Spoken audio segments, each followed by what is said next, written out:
Hello there guys, Elita Legionarii here on Total War Rome 2 Emperor's Edition. As you know, I've been recently uploading a few Rome Total War vids, or Rome 2 Total War rather, all of which had been previous ones I did on patch 14. Well, I'm finally caught up to the time where I have some replays for the patch 15 Emperor Edition. I've done several battles on it since that time.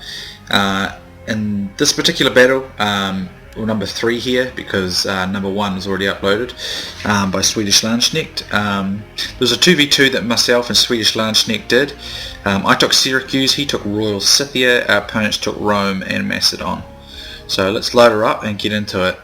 I do have to say that the Emperor's Edition is just awesome. It is a fantastic improvement on the game. It is brilliant.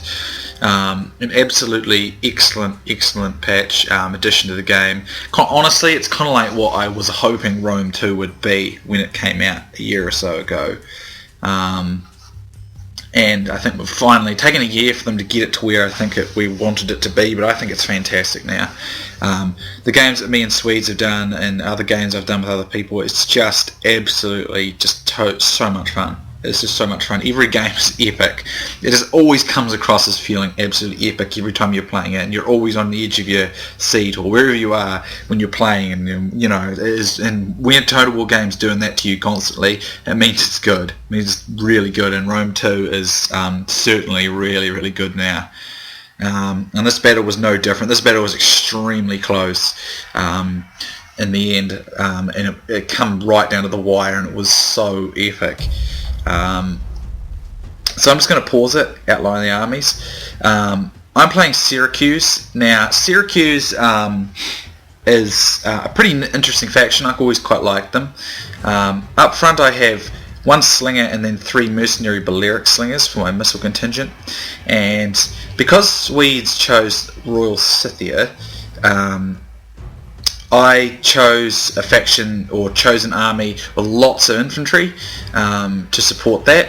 Our opponents, however, took Rome and Macedon, and I'd already prior chosen Syracuse. I didn't really want to choose another sort of infantry faction with these guys, other than these guys, because to be honest, I wanted to play Syracuse, and so what I've done is I've brought 1, 2, it was 3, and then I've brought 3 thorax swords and then 2 Samnite warriors. I think Samnite warriors are marginally better. They're a wee bit more expensive. I usually just get the thorax swords, so I thought I'd mix it up and get some of these Samnite warriors. They look pretty cool. And the reason I've done this is because the reason I want to do this is I brought a core of 5 infantry. Actually 6 infantry, sword infantry, and then I've got a following up core of 6 hoplites, 4 which are thorax hoplites and 2 which are mercenary veteran hoplites. Actually no, 6, 1, 2, 3, 4, 5 thorax hoplites, 1 being my general and 2 mercenary veteran hoplites. The idea here being that I don't want my opponent throwing loads and loads of peeler into my hoplites and weakening their hit points, so I want to try and throw some peeler of my own to my opponent and use my sword infantry as a first wave, and then have these high armor, melee defense and morale kind of hoplites to hold after I sort of grind down my opponent on the first line. Because these guys take ages to rout, absolutely ages and ages to rout on the Emperor's Edition. I've also brought 2 units of mercenary Campanian cavalry. As we remember on patch 14, these guys were just absolutely beasts. They could just tank their way through any kind of infantry and just smash them. And it's not the case now, but they're still very strong. I put upgrades on, so they've got enormous attack and very high morale. So I'm going to try and use these guys for rear charges, getting missile units, getting any sort of singled out infantry in the flank. I think that's what they'll be really good at. But look at Swede's army. He's got 1, 2, 3, 4, 5. Let's see. He's got 4 Scythian Royal Horse, which I believe is a melee cav, and then he's got 3 steep lances, which I think is shock. 4 steep armoured lances, which is shock cav. So he's got 4 melee cav here and then 4 shock cavalry here. The melee cav for the nomadic factions have got Draco. The Romans no longer have Draco on their cav, but the melee units for the nomadic factions do. Then he's got a bunch of steep horse archers. He's got 6 of them out here on the right, and then he's got 6 more of them. 6 noble and royal horse archers. So he's got the best quality horse archers of his army out on the left, and the more average ones on the right. But they're still all going to be quite effective. So because we had less infantry and probably less skirmish, which was what we were expecting, we wanted to kind of fight in the woods, so we'd have more cover. Over here, as you can see, the Macedonian player left the unit of slingers exposed, so Swedes ran in and mowed it down while he had time. If we look at their armies here, the Roman armies moved into the woods, so I can't see it. But the Macedonian army consists of, looks like, 6 peltasts, 1, 2, 3, 4 pikemen, 2 shield bearers. Let's see. I think that's 1 companion, a citizen cav, and I'm not sure what that one in the centre was. Another companion cav here is his general. So far, so I felt this fight was definitely geared against us because the nomadic factions are a little bit tricky to use on the Emperor Edition, just because battles take so much longer. Cav, I don't think it's still potent, but I don't know if it's quite as potent as it used to be. So that kind of limits the nomadic factions a little bit, but they do have Draco, which is helpful for them, and missile damage is increased as well, so it's still going to be reasonably tricky because I'm going to have to do all of the infantry work, which is why I have brought about 12 infantry, but we're still going to be at an infantry disadvantage here by a significant amount. I might just go to double speed actually, because there's not a lot happening just yet. Now we knew the Roman player had moved himself up to around about here, so we're just trying to locate him, and as you can see we're doing a bit of scouting and we find him here. So let's have a look. He's got 2 Triarii, let's see, he's got Eagle Cohort, Armoured Legionnaire, Armoured Legionnaire, Armoured Legionnaire, Eagle Cohort, Armoured Legionnaire, so he's got some seriously strong infantry going on here. I think, and he's also got another unit of Armoured Legionnaires here. And Roman infantry as of this patch is so tanky. It can take such a beating. It's amazing. They're so strong, which is good. I think infantry should be strong because the Roman cavalry is a lot weaker than it used to be, which is good because Roman cavalry was not exactly stellar at this time in its history. He's got a general's bodyguard. Then he's got some auxiliary Syrian archers in the back here as well. And here we go, more Armoured Legionnaires and Eagle Cohorts.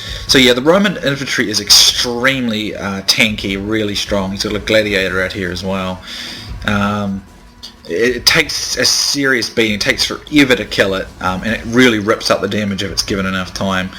Then he's got, yeah, there we go, he's got 4 Triarii, which must be his flank guard, because he has no cavalry.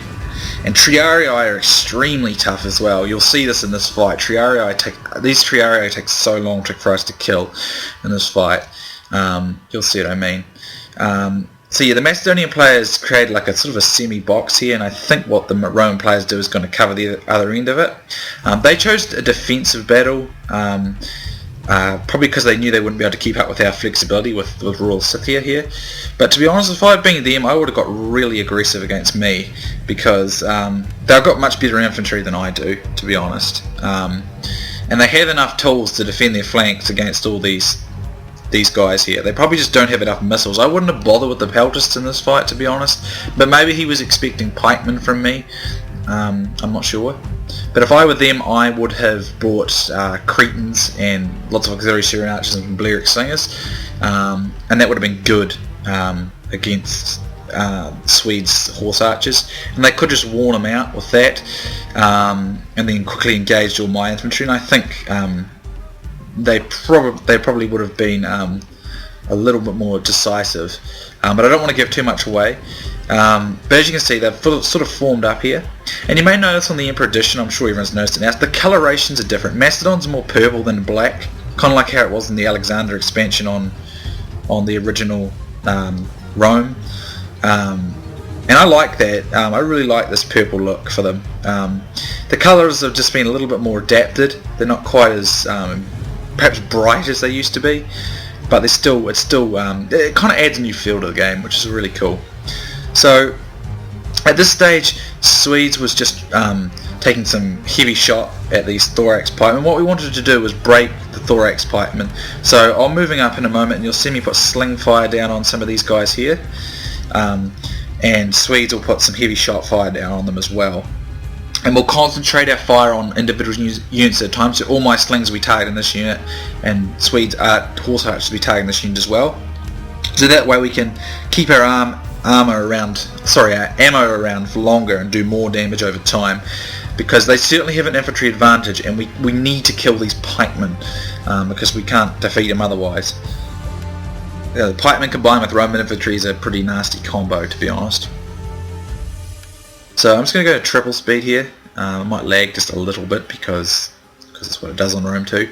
But yeah, we're just moving forward here, slowly but steadily. Swedes is putting shots down here. As you can see, he's knocked this unit down to 85 already. And that's the thing with these pikemen.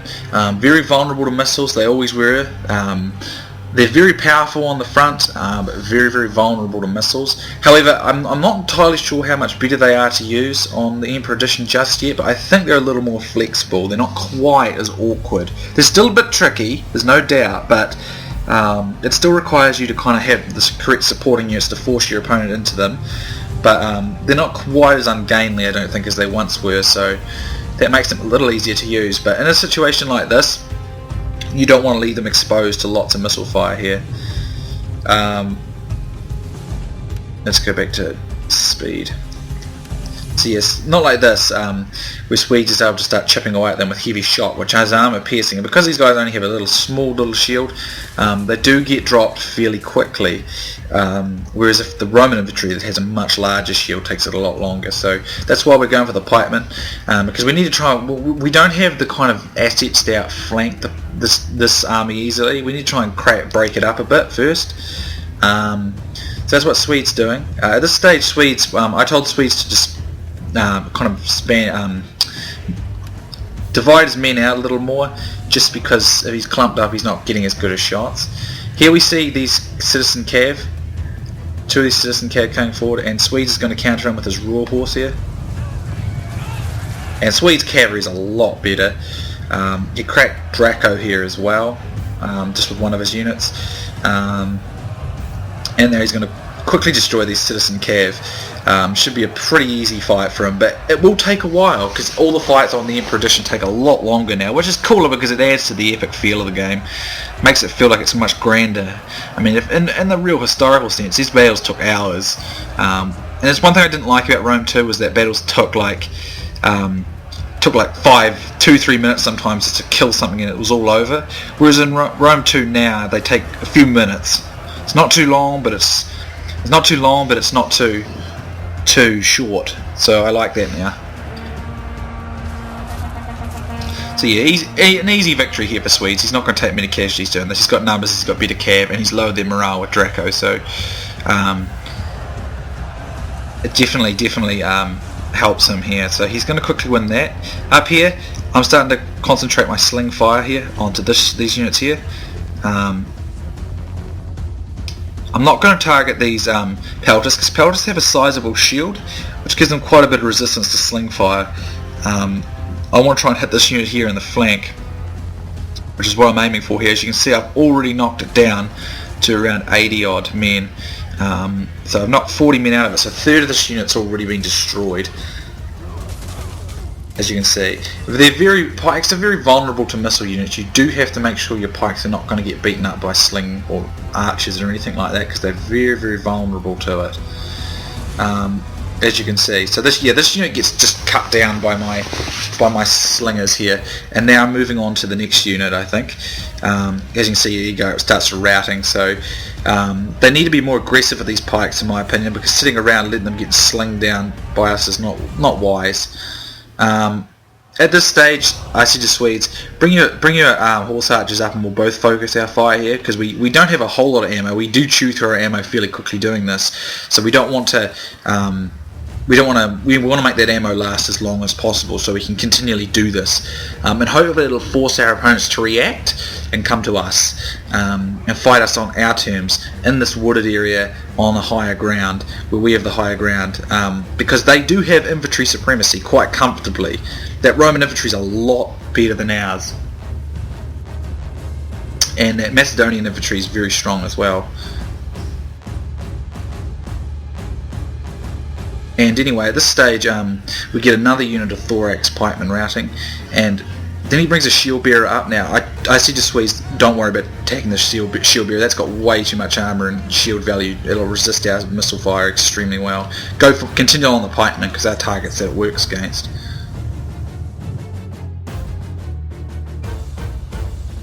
I don't know if I caught it, but before I made a quick strike against some of these gladiators over here, killed a few of them with my cavalry. I must have missed that, and they got about 30 kills between them. Here we see some companion cavalry.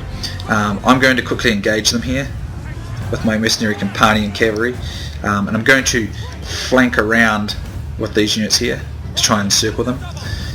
Swedes is going to put fire down here. However, we didn't really notice this, but a lot of his shots are actually hitting my guys, I think, which isn't helping.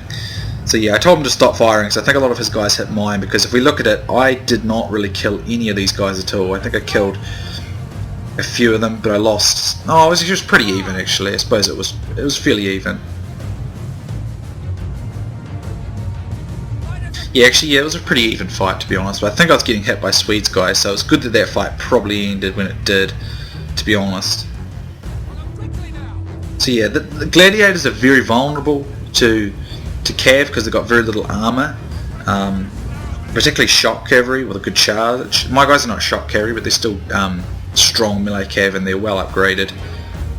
So yeah, now they've brought their eagle cohorts up and their shield bearers, and they're screening these thorax pikemen. As you can see, the thorax pikemen have taken a severe beating.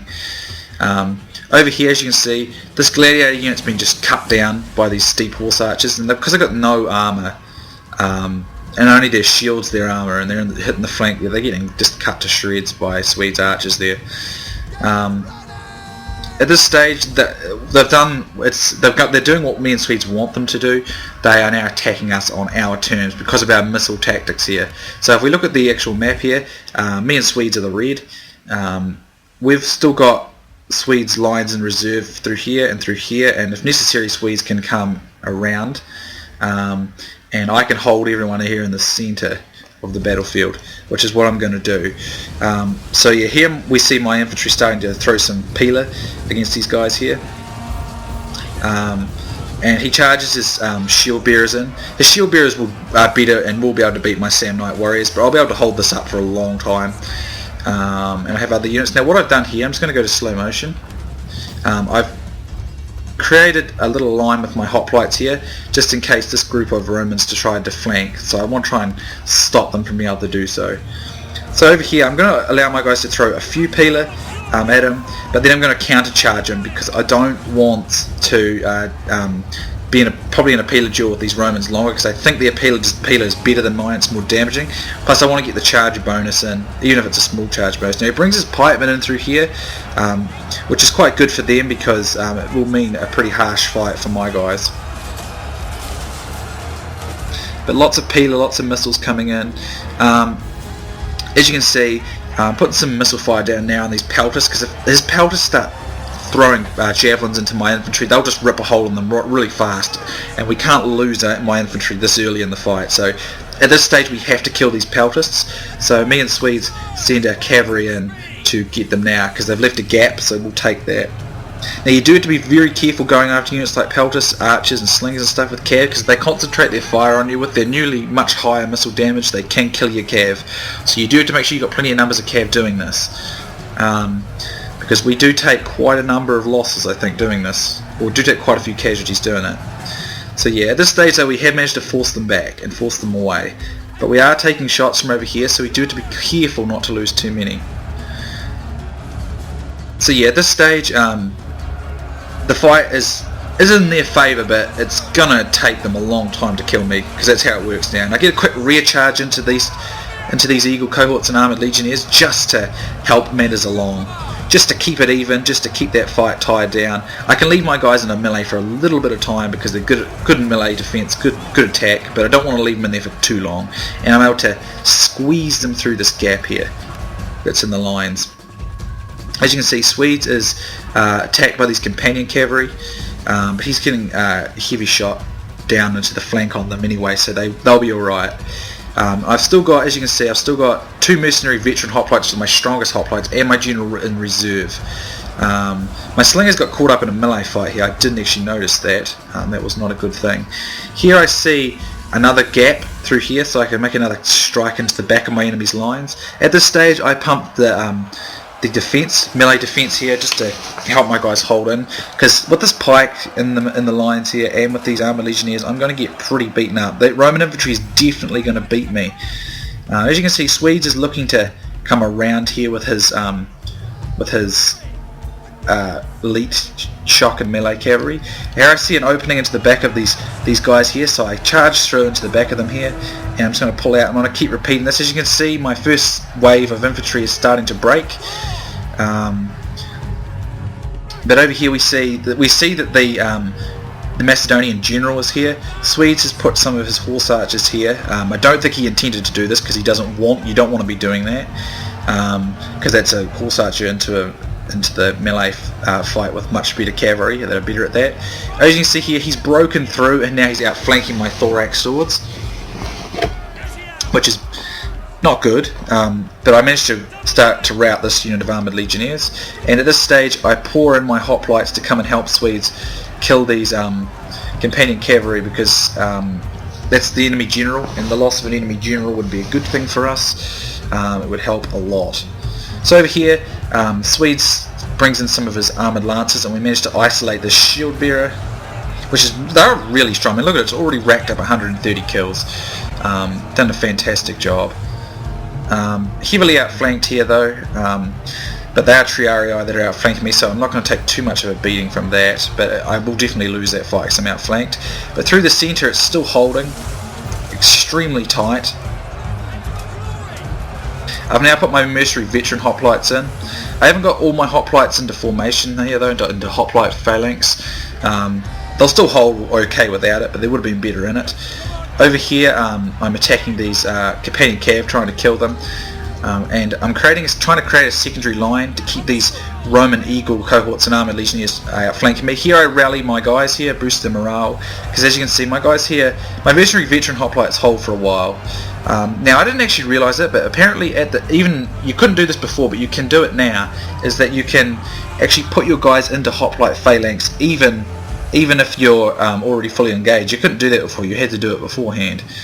In the back here, Swedes is wreaking havoc with his horse archers and his other units. We managed to catch and isolate this Macedonian general, and we get him, which is good because it's going to do a lot of damage here. As you can see though, the Roman player has created a backline reserve with his Triarii, which means we can't get rear charges through, and we need to, because this Roman infantry will grind us into the ground, which is not good. Here though, they've not left anything to guard their missile units, so Swedes is using his cavalry to mop them up, and he's isolating any other little units in the back and taking them out with his cav. Over here we get some of the units here and we pin them down. So I'm trying to stop myself getting outflanked here. As you can see, there's still a number of Eagle cohorts and Armoured Legionnaires left as reserve. I've got my missile units out here, and I decided to pull my guys back here a little bit, draw into the woods more, where we've got some more cover, and give myself a little more room. The fight is fairly even all around though. between all of these sort of units. Things are holding out pretty well. But I would have said, to be honest, I thought perhaps the Roman player was a little bit slow here. He should have engaged these guys now and consolidate the advantage he was gaining, because as you can see, I'm managing to actually destroy his guys through the centre. Had he reinforced this sooner, I would probably have had a harder time on my hands, I think. Again, over here, these guys are isolated on their own, and we're able to cut them down. Swede's getting lots of nice rear charges in. He's constantly charging into here. I put my general's abilities down again. Or was it Swedes? Actually, no, that was Swedes who put his general's abilities down, I think.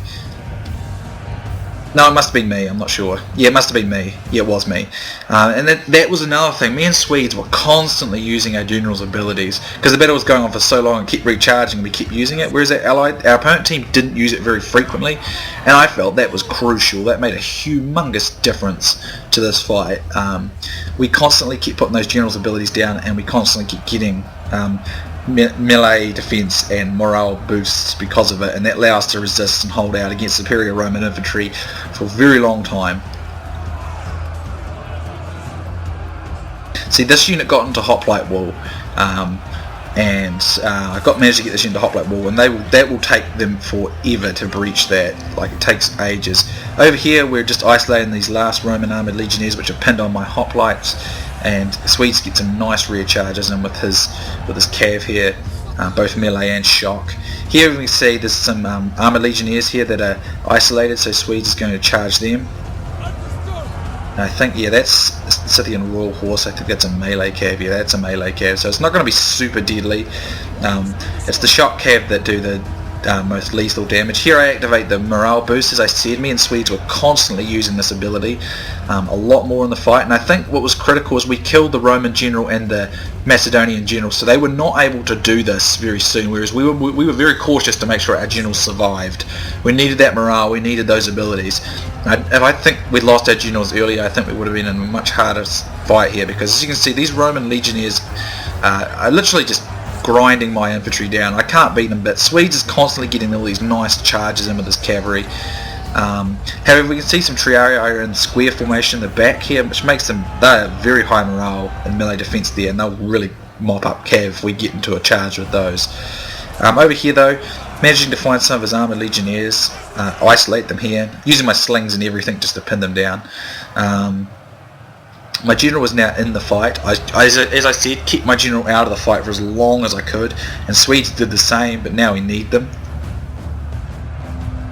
As you can see, the fight's just kind of grinding down everywhere. Some beautiful melees going on. Get some nice close-ups.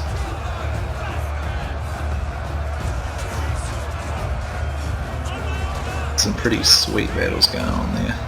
So yeah, I mean, it kind of just fights on and on and on. I mean, that Roman infantry is certainly better, and this is what I like about Rome too, is even though like units that are inferior, they still take a long time to kill. So it just allows you have to think about your tactics a lot more, and it gives you a lot more time to do stuff, but you also have to make sure you plan for the long game and don't treat it like you did before. Now here was a bit concerning. I'm outflanked by these eagle cohorts, but I have a regrouped Sam Knight warrior coming in, and I rally my general's abilities here. So I'm doing alright, and Swedes is constantly rear charging for me, and he's done a fantastic job, because my infantry would certainly have collapsed under this pressure from all these Roman infantry at this stage of the battle. But his constant rear charges were just absolutely crucial in giving me that edge to hold out. And of course, I think the most crucial thing here though was probably keeping our generals alive, because as you can see, we just constantly keep pumping our generals' abilities, and because it was quite good, like it was in tandem, like when my general's ability run out, Swedes were free again, he could use his, and when his run out, my general was cooled down and ready to go again. We could constantly keep pumping them, and it just kept our infantry from breaking. Because I mean, their infantry's a lot better, and it's definitely smashing my infantry, but the constant rear charges, and it's concentrated. Swedes is concentrating his rear charge, putting all his units down. There goes a defensive boost from my general. It also help. That's another cool thing I love about Rome too, is that general abilities help your ally as well. Swedes, as you can see, pumps his abilities as well, so our guys have got some huge defense and morale boosts now, and it's allowing us to constantly hold under this massive Roman pressure. Even these like slingers and units over here that are fighting an armoured legionnaire which is beating them are holding out. Even though it is somewhat surrounded here, it's still winning, which is quite something else. But I mean, look at these Triarii. They've just been charged like six. This is about the 4th or 5th time they've been charged, and they're still resisting this. So Triarii are definitely a unit that's gotten a buff. Much like they're kind of like working the same way that hoplites work. They are very tough, very resistant. As you can see, the battles are still going on all around the place. I mean, everything's just down into the melee now. It's just fight it out. Everything's like dragging on. This was so close. At this stage, we were fairly confident, but he pumps Draco again, gets some rear charges in. But this Triarii is in square, and I mean, it is just tanking. Even though it's getting beat, it's taking forever. And over here, we were worried over here because my Thorax hoplites were looking like they were going to cave in, and these are, let's see, 3 Triarii. We were worried they were going to flank me or work to block our rear charges, so we were worried. Over here too, like this armoured legionnaire is just taking so long to kill. And I mean, we are eventually going to kill it, but it's going to take a long time. And we were worried. We were really worried about these Triarii breaking these Thorax hoplites. Because I mean, as you can see, look at this. These units are starting to break. So one of us puts down our general rally abilities again. And we've got to keep these guys' morale up and their defensive stats up, and this was why the generals was so crucial at the end of this fight, because it enabled me and Swedes to just keep in this fight for as long as possible, because to be honest, it was just really looking quite critical at several stages of this fight if we would be able to defeat this Roman infantry. So again, Swedes is going to put the charge down again. We're trying to break this Triarii. I mean, look at it. It's in square formation. It's just tanking. It's just taking forever to kill. Even pinned and constantly battled and scored. Nearly got 100 kills. So I mean, that is something else. Over here, eventually, I'm still trying to grind down these armoured legionnaires. It's slow, but it's steadily working. If we look at them, they've got 234 kills. Finally, this unit starts to waver. But at this stage, my units over here broke, so now I'm outflanked, and because of that unit starts to regroup, and my units start to waver. So I mean, it's still very much up in the air here. But the crucial thing is the general's bodyguards, and Swedes puts a charge down here, which is going to start causing these armoured legionnaires to waver, and they break, which frees up my infantry from over here, and I can come in and support. And it is very crucial that those general abilities were so crucial because they kept our morale up, our defence up, and we were able to hold. And under the withering charges that Swedes was putting in, it enabled us to just grind our opponent down. Even though our Roman opponent played very, very well, good game there, keeping us in check there constantly. But at this stage, we managed to isolate and surround this final unit of Triarii, which has clocked 115 kills, even just defending off like this. So we had some absolutely wonderful action in this fight. It was a totally excellent fight. It was awesome, and so many fights are like this on the Emperor Edition. They come so close down to the wire most of the time. It is just so epic. So if we look at the statistics here, I have 1,807 kills, and Swedes has 1,659. So we both had some very high kill counts there. The Roman player has 1,618. He was very tough, very hard to dislodge at the end there. But his Macedonian ally got very heavily shredded by missile fire, and much more easily picked apart. I think they shouldn't have played so statically defensive at the start and give us a chance to use our missiles like that. They should have been more aggressive and got involved into the melee against me quickly, because they had the infantry advantage by a significant edge, and they had enough missiles, I think, to keep us busy at the missile department. So if you look at my statistics, my hoplites did very well, to be honest. Only a couple of them here didn't do that great, but most of them got over 100 and very close to it. Same with my swords, 119, 80. 70. Okay, the swords didn't do quite as well, but I think they took the brunt of fresh Roman infantry charges, and some of them got outflanked. But they did enough. 119 here, 80 here, 79 here. They certainly did enough. My companion cav, 150 here, 50 here. This one paid for itself, but I don't think this one did, to be honest. the Balearic slingers certainly pay for themselves. All of them getting, this one getting over 200, 158, 150, and this slinger got 42, but they're really cheap standard slingers, so it's still effective. And overall I've ended up getting quite a number of kills. I acted as the anvil the entire fight, basically, while Swede's army was a hammer. I was holding everything, fighting out and grinding down that Roman infantry, which would ordinarily defeat all these infantry. As you can see though, hoplites with their huge armour and defence and fairly high morale take a very long time to rout. So that was my thinking. I could kind of tie that Roman infantry down on the first line of swords and then hold them up on the thorax hoplites where Swedes did some decisive action with his cav. And it worked out well. And I think the critical thing too is our general's bodyguards remained alive all the way to the end of the fight, and we could constantly keep boosting morale and the melee defence with their general's abilities, and that was absolutely critical to our success in this fight. If we have a look at Swede's army, I mean, look at his horse archers, 117, 109, his general got 222, 98, 99 rather, not 83, 170, 160. His noble horse archers did very well. His Scythian noblewoman got a few, 114, 64, 73.